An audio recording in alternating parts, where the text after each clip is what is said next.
Igual dixeronche algunha vez, se sigues así vas a acabar mal. Que quere dicir a persoa que che di iso?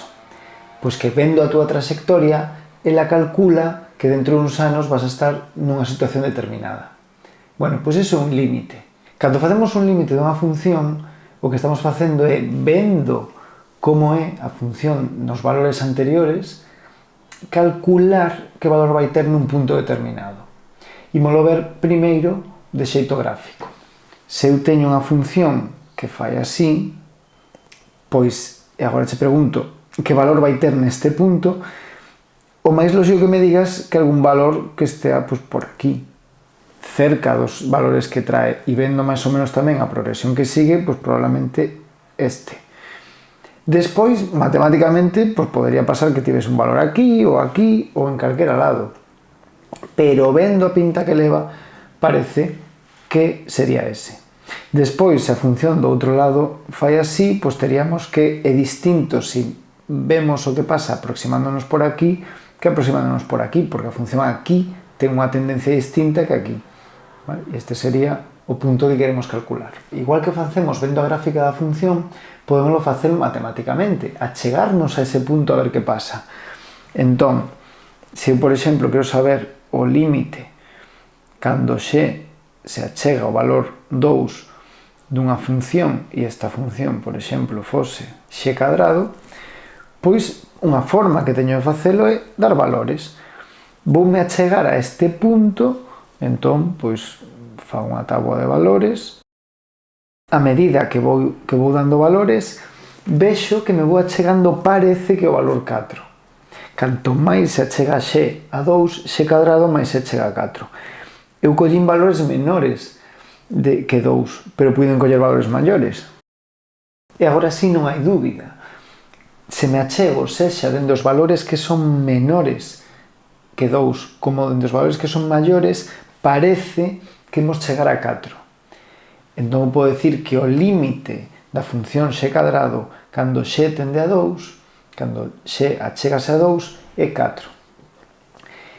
En realidade, a forma de estar o máis cerca posible deste valor x igual a 2 é sustituir unha función. Como neste caso podo, pois eu en realidade teria feito así. Cando usaremos este método de dar valores? Pois cando teñamos funcións nas que en certos puntos non se poidan calcular. Exemplo típico, pois eu quero calcular o límite de x cando se achega a 0 de 1 entre x.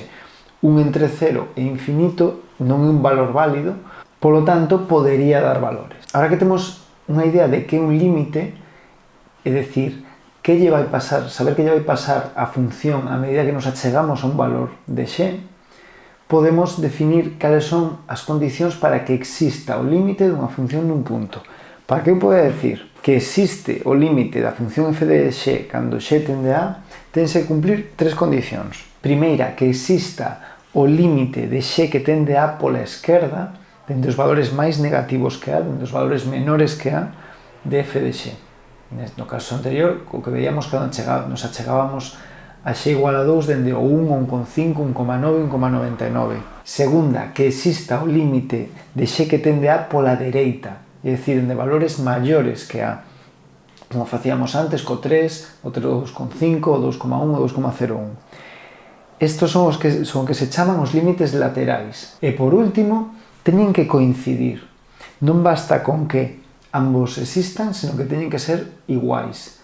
Imos ver que pinta terían as gráficas de funcións que cumplen as tres condicións ou só algunhas. Pois aquí temos as 4 opcións, dende de esquerda a dereita cumplindo ningunha condición ou todas. No primeiro punto, x igual a o que sexa este valor que está marcado coa liña vertical rayada, non existe ningún dos límites laterais, nin achegándonos polos valores máis pequenos nin polos maiores.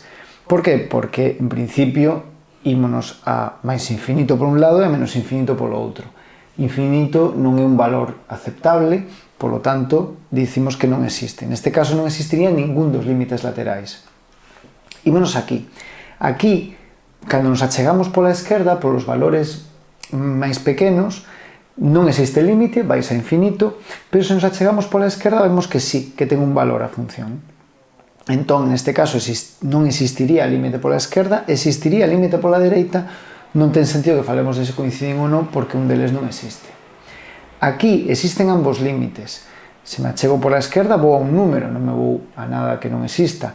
E se me achego pola dereita, se me achego por valores maiores, tamén chego a un número. Pero estes dous números son diferentes. Neste caso, existiría límite pola esquerda, existiría pola dereita, pero non coincidirían. E aquí é o único caso onde podemos decir que existe límite desa función cando x tende a este valor. Porque se nos achegamos pola esquerda imos a este punto, se achegamos pola dereita tamén a este punto, polo tanto coinciden, existen ambos e coinciden, existe límite da función nese punto. Vexamos agora unha das aplicacións dos límites. Saber se unha función é continua nun punto. Para iso vamos utilizar esta función que está definida a nacos, quere decir que para valores menores de 1 a función vale x ao cubo e para valores maiores 3x menos 2. Entón vemos que esta función é continua en todo o seu dominio, en todo R, e esta tamén.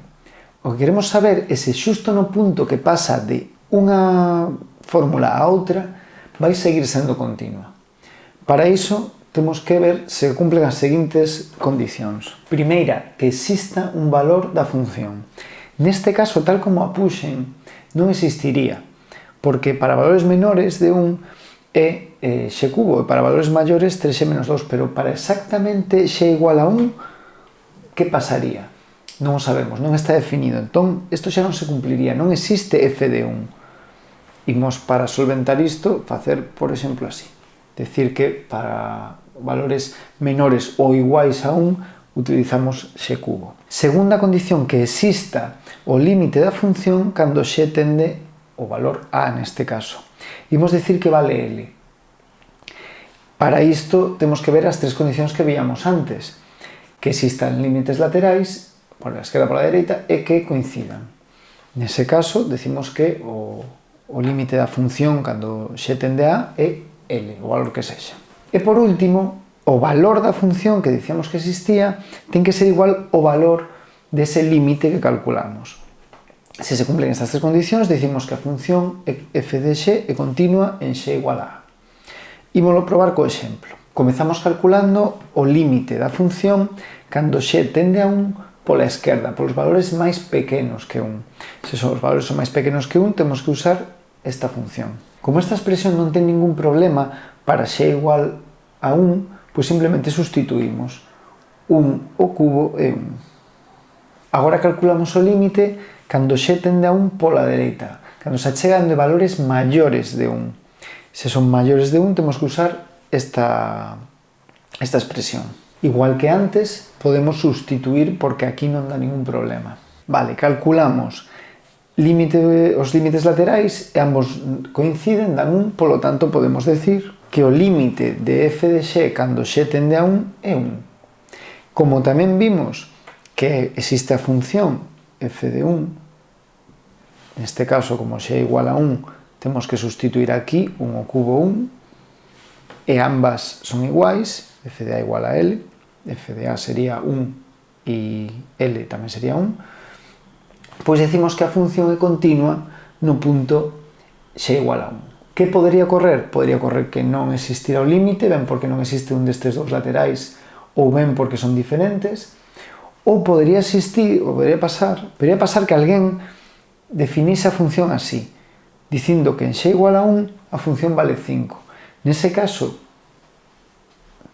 si existe un valor de f de 1, si existe un valor cando a función vale 1, pero sería 5, non coincidiría co límite, polo tanto non sería continua. Dependendo de cal destas tres condicións non se cumpra, falamos de diferentes tipos de discontinuidades, evitables, de primeira especie ou de segunda especie. Pero iso non o imos ver.